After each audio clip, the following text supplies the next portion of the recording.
Hello everyone, आज हम पढ़ेंगे नेशनल ह्यूमन राइट्स कमीशन के बारे में। ये काफ़ी न्यूज़ में रहा था अभी, तो अभी देखते हैं ये होता क्या है। एनएचआरसी होता क्या है। ये एक स्टैट्यूटरी बॉडी है। स्टैट्यूटरी बॉडी मतलब ये कॉन्स्टिट्यूशनल बॉडी नहीं है, ये किसी एक्ट से बनी है। स्टैट्यूटरी बॉडी है तो कॉन्स्टिट्यूशनल नहीं है। और कॉन्स्टिट्यूशनल बॉडी क्या होती है? कॉन्स्टिट्यूशनल बॉडी वो होती है जिसके लिए अपने कॉन्स्टिट्यूशन में कोई आर्टिकल प्रेजेंट हो। लेकिन नेशनल ह्यूमन राइट्स कमीशन के लिए हमारे कॉन्स्टिट्यूशन में कोई आर्टिकल प्रेजेंट नहीं है, इसलिए हमने एक एक्ट बनाया, protection of human rights act 1993। और इस एक्ट के अंदर बनी ये बॉडी जिसको कहते हैं national human rights commission.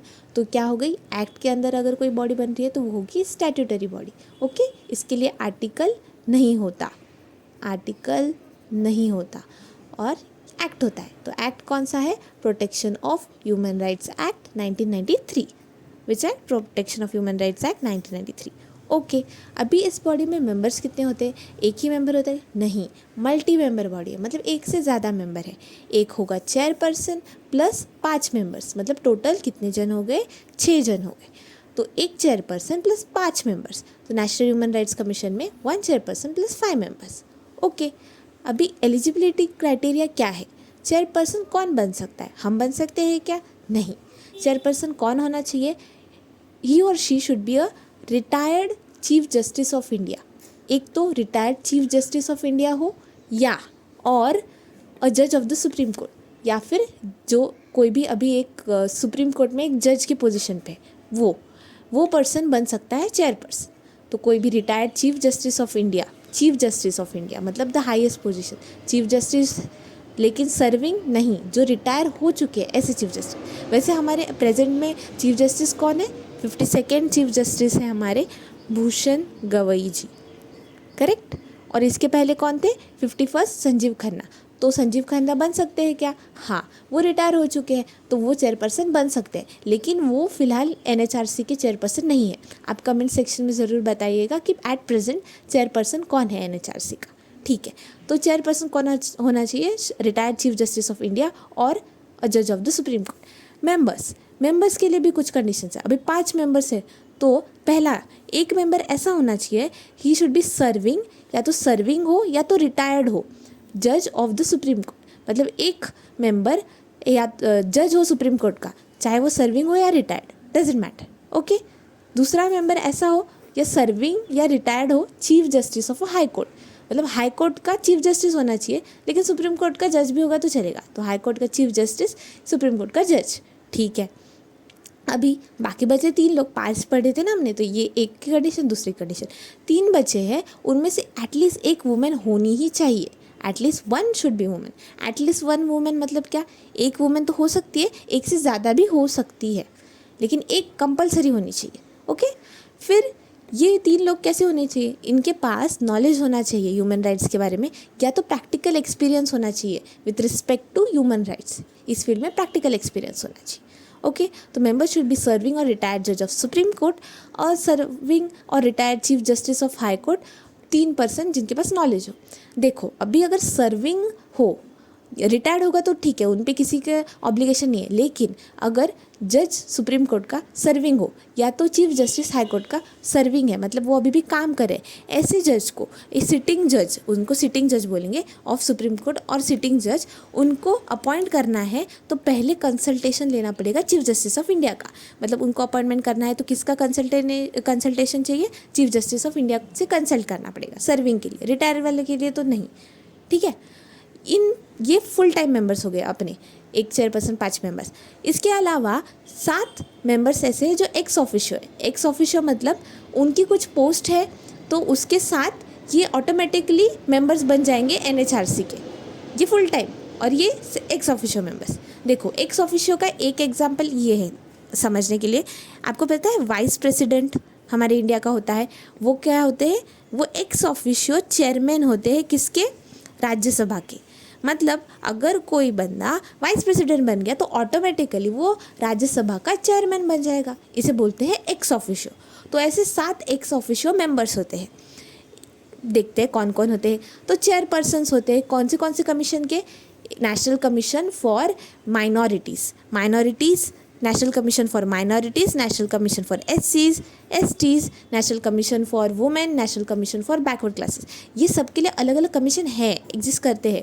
National commission for minorities का अलग चेयरपर्सन होगा, फॉर एससीज उनका चेयरपर्सन, फिर एसटीज़ के लिए जो नेशनल कमीशन है उसका चेयरपर्सन, वुमेन के लिए नेशनल कमीशन का चेयरपर्सन, बैकवर्ड क्लास के नेशनल कमीशन का चेयरपर्सन, फिर chairperson of national commission for protection of child rights, और लास्ट में chief commissioner for person with disabilities. देखो बाकी सब तो चेयरपर्सन है, बस एक लास्ट वाला है कि chief commissioner for person with disabilities. ये थोड़ा याद रखते कि पर्सन विद डिसेबिलिटीज़ के लिए कमीशन नहीं है, चीफ कमिश्नर है एक बंदा, और बाकी की चेयरपर्सन है। तो नेशनल कमीशन किसके लिए है? माइनॉरिटीज़ के लिए होता है, एससीज, एसटीज़, वुमेन, बैकवर्ड क्लासेस और चाइल्ड राइट्स के लिए। ठीक है, अभी देखते हैं इनको अपॉइंट कैसे किया जाता है। ये तो एक्स ऑफिशियो है, तो इनको अपॉइंट करने की बात ही नहीं है। जो यहाँ होगा वही वो ऑटोमेटिकली बन जाएंगे। पर अपॉइंटमेंट होगा किसका? चेयरपर्सन, एनएचआरसी का चेयरपर्सन और मेंबर्स। तो कौन करता है? प्रेसिडेंट करता है, प्रेसिडेंट करते। ओके, तो लेकिन ये प्रेसिडेंट खुद से करते हैं क्या? नहीं, ये रिकमेंडेशन पे करते हैं। किसकी? एक 6 मेंबर की कमेटी होती है। अभी 6 लोग को अपॉइंट करना है तो 6 मेंबर की कमेटी, ऐसे याद रखेंगे। ठीक है, तो इस मेंबर कमेटी को कौन हेड करता है? ऑफ कोर्स हमारे पीएम करते हैं। तो पीएम इस कमेटी को हेड करते हैं। वैसे ये कमेटी किसकी है? रिकमेंडेशन की कमेटी है कि भाई हम मतलब वो रिकमेंड करेंगे कि इन लोग को आप एनएचआरसी में अपॉइंट कीजिए, प्रेसिडेंट को, फिर प्रेसिडेंट अपॉइंट करेगा। ठीक है, तो और कौन कौन मेंबर्स होंगे? पीएम होंगे। ठीक है, फिर स्पीकर ऑफ द लोकसभा। अभी लोकसभा के स्पीकर है तो राज्यसभा का भी चाहिए। अभी हमने देखा था राज्यसभा के चेयरमैन तो वाइस प्रेसिडेंट है, तो हम वाइस प्रेसिडेंट नहीं, लेकिन वाइस प्रेसिडेंट यहाँ पे नहीं आएंगे। कौन आएगा? Deputy chairman of the Rajya Sabha, speaker of Lok Sabha और राज्यसभा से डेप्यूटी चेयरमैन।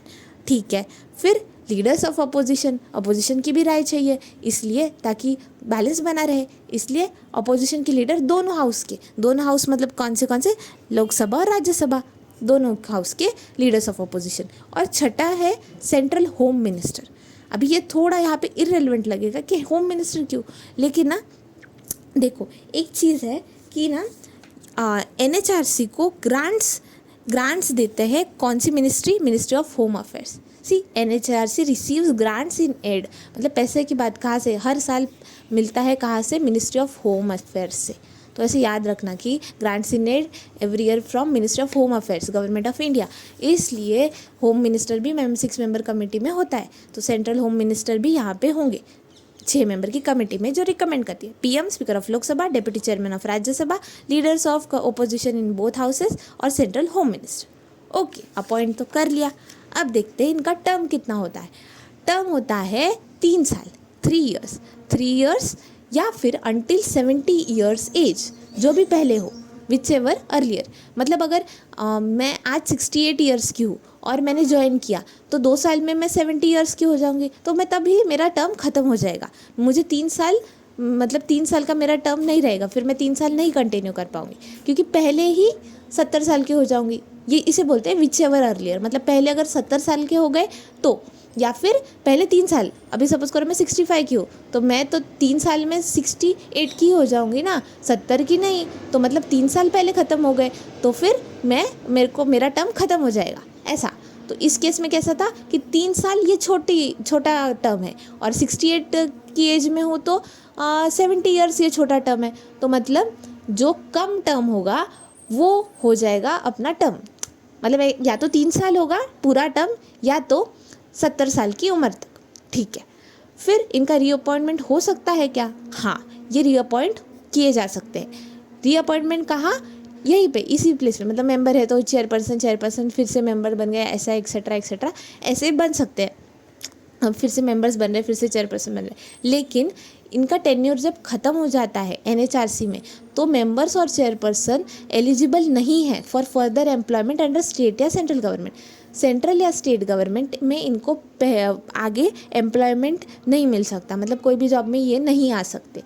ऐसा क्यों होता है पता है? ये ना इंडिपेंडेंस बना रहे, मतलब बायस ना रहे। देखो अभी सेंट्रल गवर्नमेंट या स्टेट गवर्नमेंट का कुछ काम होगा, एनएचआरसी उन पे एक्शन ले रहा है, तो ऐसा ना हो कि सेंट्रल वाले बोले या स्टेट वाले बोले कि हमारा ये काम कर दो, आपके टेन्योर ख़त्म हो जाएगा, उसके बाद हम आपको ये पोजीशन दे देंगे। अगर ऐसा हुआ तो फिर जो काम कर रहा है एनएचआरसी उसमें कॉम्प्रोमाइज़ हो जाएगा ना, तो उसमें एकदम ट्रांसपेरेंसी नहीं रहेगी और ऑनेस्टी नहीं रहेगी, तो करप्शन जैसा हो सकता है। इसलिए ये मेजर लिया है कि इनका टेन्योर जब ख़त्म हो जाएगा तो इसके बाद ये एम्प्लॉयमेंट नहीं कर सकते स्टेट या सेंट्रल गवर्नमेंट के अंडर। ठीक है, अभी देखते हैं एनएचआरसी के फंक्शंस क्या है। एनएचआरसी के फंक्शंस है, ये एक इम्पॉर्टेंट चीज़ है, आइदर सुओ मोटो और पेटिशन। मतलब एनएचआरसी कब इंक्वायरी कर सकता है? नेशनल ह्यूमन राइट्स कमीशन, अभी ह्यूमन राइट्स का वायोलेशन हो रहा है, तो अब मैं कब जाके कंप्लेंट कर सकती हूँ? मैं नहीं, मतलब एनएचआरसी वाले कब जाके एक्शन ले सकते? ये खुद से ले सकते हैं एक्शन। सुओ मोटो मतलब खुद से एक्शन लेना, कोई इनको नहीं बोल रहा है, गवर्नमेंट नहीं बोल रही कि जाओ यहाँ पे ह्यूमन राइट का वायोलेशन हो रहा है, तुम जाके एक्शन लो, ऐसा कुछ नहीं हो रहा है। ये खुद से एक्शन ले रहे हैं, तो ये है सुओ मोटो बोलते हैं इसको, खुद से एक्शन लेना, मतलब खुद के दिमाग यूज़ करना। और ऑन अ पेटिशन, या फिर किसी ने पेटिशन दी है कोर्ट में, या फिर कोई कोर्ट ने ऑर्डर दिया है कि आप ये यहाँ पे वायलेशन हो रहा है ह्यूमन राइट का, आप जाके इंक्वायरी करो, तो कोर्ट के ऑर्डर पे भी कर सकते हैं, और पेटिशन किसी ने डाला है तो भी कर सकते हैं, और खुद से भी कर सकते हैं। ये सुओ मोटो वाला पावर हर कमीशन के पास नहीं होता है, तो एनएचआरसी के पास है, ये इंपॉर्टेंट है, याद रखना। ठीक है, फिर ये इंटरवेन कर सकते हैं किसी भी प्रोसीडिंग में। कोर्ट में अगर कोई प्रोसीडिंग्स है जो पेंडिंग है और उसमें एलिगेशंस है कि ह्यूमन राइट्स का वायोलेशन हो रहा है, तो इसमें इंटरवेन कर सकते हैं एनएचआरसी। फिर जेल्स या डिटेंशन प्लेसेस को विजिट कर सकते हैं ताकि देख सके कि वहाँ के कैदियों को कैसे रखा गया है, लिविंग कंडीशंस कैसी है, और उसके बेस पे रिपोर्ट बना के रिकमेंडेशन कर सकते हैं कि भाई इसमें सुधार लाओ वगैरह।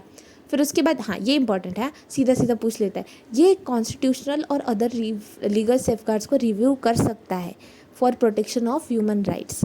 ओके, और रिकमेंड भी कर सकता है कि measures for their effective implementation, जो भी कॉन्स्टिट्यूशन और लीगल सेफगार्ड्स है उनको रिव्यू करना, देखना कि वो आज के कंडीशन में वैलिड है नहीं है, कुछ चेंजेस लाना है क्या, और अगर वो अच्छे बराबर है, मतलब सब सही है, लेकिन इम्प्लीमेंट ही नहीं हो रहा तो क्या फ़ायदा, तो उसकी इफेक्टिव इम्प्लीमेंटेशन के लिए क्या मेजर्स लेने चाहिए वो रिकमेंड करता है एनएचआरसी।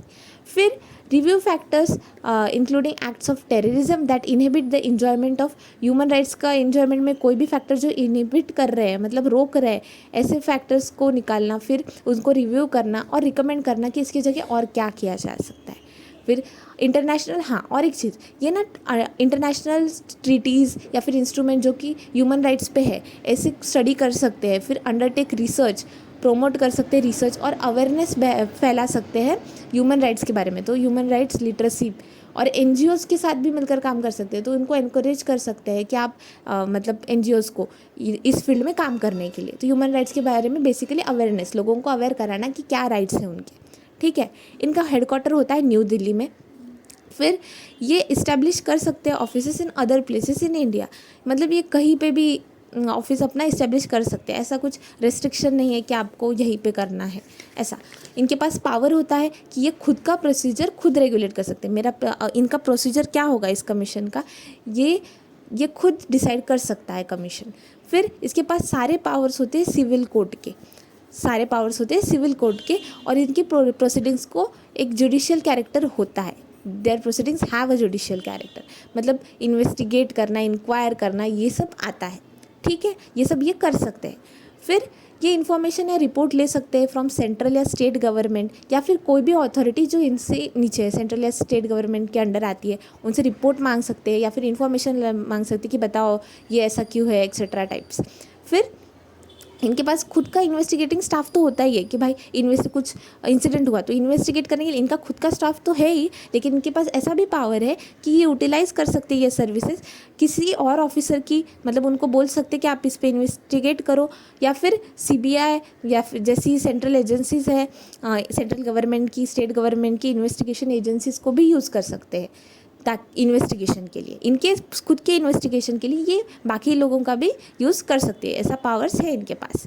ठीक है, फिर लेकिन ये सब पावर्स तो है, लेकिन एक चीज़ है कि अगर कोई इंसिडेंट हुआ है तो उसके 1 साल के अंदर अंदर ही इसको इंक्वायर किया जा सकता है। मतलब अगर कुछ इंसिडेंट है जो 2 साल पहले हुआ है तो ये जाके 2 साल पहले वाली चीज़ को इंक्वायर नहीं कर सकते। They are not empowered to inquire in any matter after expiry of 1 year from date of the act was committed. तो मतलब अगर कुछ घटना हुई है आज के दिन, या आज की डेट क्या है, उस दिन 4 जून 2025, तो 4 जून 2026 अगर आज कुछ हुआ है ह्यूमन राइट वायोलेशन तो 4 जून 2026 तक ही ह्यूमन राइट्स कमीशन वाले इस पर इंक्वायरी वगैरह कर सकते हैं। लेकिन जैसे 4 जून 2026 ख़त्म, उसके बाद नेक्स्ट डे 1 साल ख़त्म हो जाएगा तो उसके बाद इस पर इंक्वायरी नहीं की जा सकती। ओके, अभी कुछ लास्ट थोड़े पॉइंट्स बचे हम देख लेते हैं। तो ये क्या कर सकते हैं और क्या चीज़ें हैं, देखो अभी ये सब तो कर लिया, ये सिविल कोर्ट के सारे पावर्स थे ना इसके पास। तो देखो पर इसका मतलब क्या वो इंक्वायर कर सकते हैं, इन्वेस्टिगेट कर सकते हैं, सब कर सकते हैं, हाँ सबको, लेकिन क्या वो सज़ा दे सकते हैं? नहीं, वो रिकमेंड करते हैं। देखो वो इट में रिकमेंड पेमेंट ऑफ कंपेंसेशन, कि इनके साथ ऐसा कुछ विक्टिम्स है उनको पेमेंट कर दो, कंपेंसेशन दे दो, ऐसा ये रिकमेंड कर सकते हैं। फिर इट में recommend initiation of proceedings for prosecution या फिर गिल्टी पब्लिक सर्वेंट, मतलब अगर कोई पब्लिक सर्वेंट है उसने अपने ड्यूटीज़ सही से नहीं निभाई और ह्यूमन राइट वायलेशन कर दिया इस वजह से, जैसे हमने मोस्ट ऑफ द टाइम सुना है कस्टोडियल डेथ्स वगैरह के बारे में, तो ऐसे पब्लिक सर्वेंट को गिल्टी पाकर उसको ये खुद सज़ा देंगे क्या? नहीं, ये इनिशिएट कर सकते हैं प्रोसीडिंग उसके प्रोसिक्यूशन के लिए या फिर कुछ और एक्शन लें उसके लिए, ऐसा रिकमेंड कर सकते हैं कि आप ऐसा एक्शन लो करके।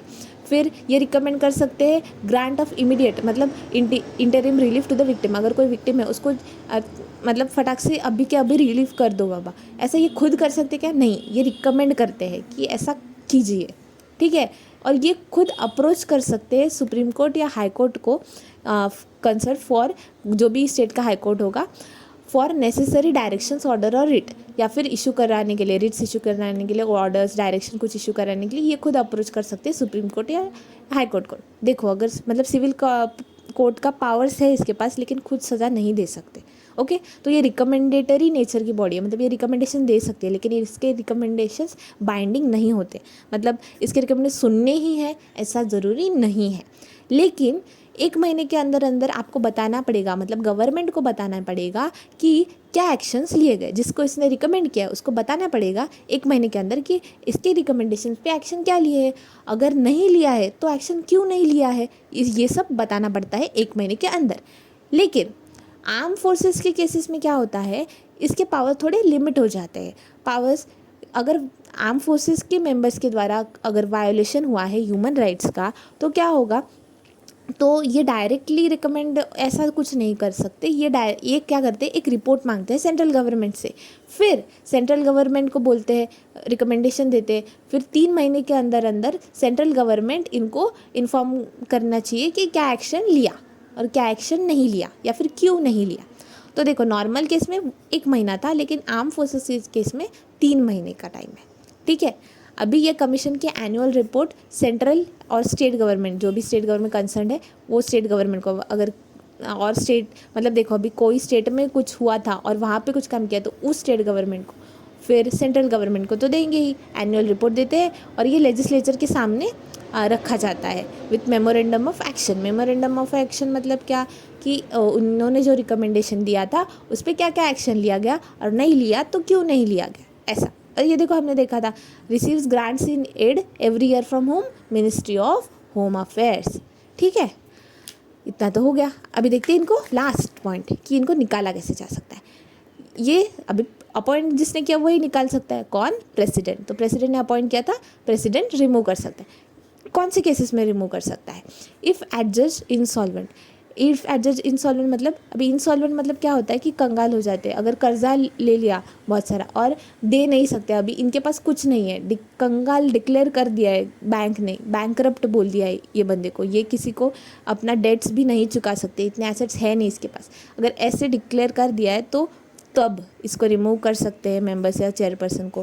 फिर सेकंड, एंगेजेस ड्यूरिंग, मतलब उनके कार्यकाल के दौरान अगर कोई और पेड एम्प्लॉयमेंट में, कहीं और जगह पे पेड एम्प्लॉयमेंट में कहीं और से काम कर रहे हैं और सैलरी भी ले रहे, अगर ऐसा हुआ जब वो NHRC में काम कर रहे हैं तो प्रेसिडेंट उनको निकाल सकते हैं। अनफिट हो कंटिन्यू करने के लिए, माइंड या बॉडी उनकी साथ नहीं दे रही, मतलब कुछ डिफेक्ट है, कुछ प्रॉब्लम्स है, इसकी वजह से अनसाउंड माइंड है, और ये किसी कॉम्पिटेंट कोर्ट ने बोला है कि इस बंदे का माइंड अनसाउंड है और ये स्टेट में नहीं है कि काम कर सके, तो प्रेसिडेंट निकाल सकते हैं। फिर कन्विक्टेड या sentence to imprisonment for an offence, हाँ अगर किसी गुनाह में इनको कन्विक्ट कर दिया है, सेंटेंस दे दिया है, इम्प्रिजन में डाल दिया है, तो रिमूव कर सकते हैं, ठीक है। और एक ग्राउंड है प्रूव्ड मिसबिहेवियर और इनकैपेसिटी, तो इस ग्राउंड, लेकिन इसके लिए क्या होता है, अगर इस बेसिस पे निकालना है ना, तो प्रेसिडेंट को पहले रेफ़र करना पड़ेगा सुप्रीम कोर्ट को कि इंक्वायरी करो, सुप्रीम कोर्ट इंक्वायरी करो क्या ये सच में मिसबिहेवियर है। फिर सुप्रीम कोर्ट ने अगर बोला कि हाँ ये सच में इसने कुछ मिसबिहेव किया है, तो और बोला है कि इसको निकाल दो, ठीक है, एडवाइस कर दिया कि हाँ आप निकाल दो, तो प्रेसिडेंट फिर रिमूव कर सकता है। लेकिन ये केस को में निकालने के लिए प्रेसिडेंट को रेफ़र करना पड़ेगा सुप्रीम कोर्ट को और इंक्वायरी बिठानी पड़ेगी, ठीक है। और सैलरीज अलाउंसेस या बाकी कंडीशंस ऑफ सर्विस चेयरपर्सन और मेंबर दोनों की कौन डिटरमाइन करता है, सेंट्रल गवर्नमेंट। हालांकि प्रेसिडेंट अपॉइंट करता है, लेकिन सैलरीज अलाउंस और बाकी सारी चीज़ें डिसाइड की जाती है बाय सेंट्रल गवर्नमेंट। और जब ये टर्म में होते हैं, मतलब ये लोग हैं मेंबर्स और चेयरपर्सन, तब ये सैलरी अलाउंस और या फिर बाकी कंडीशंस चेंज नहीं की जा सकती टू हिज और हर डिसएडवांटेज आफ्टर अपॉइंटमेंट के बाद उनके डिसएडवांटेज के लिए ये वेरी नहीं किया जा सकता। ये सब ताकि इंडिपेंडेंस बना रहे और इस इंस्टीट्यूशन का। तो आज हमने नेशनल ह्यूमन राइट्स कमीशन के बारे में पढ़ा, और ये स्टैट्यूटरी बॉडी है मेनली, और एक्ट याद रखना, protection of human rights act 1993 में बनी थी। कॉन्स्टिट्यूशन नहीं है, आर्टिकल नहीं है इसके लिए। 6 मेंबर से अपॉइंट प्रेसिडेंट करता है, रिमूव भी प्रेसिडेंट करता है, सैलरी वगैरह सेंट्रल गवर्नमेंट डिसाइड करती है, और बाकी भी चीज़ें हमने देख ली। Thank you for the day.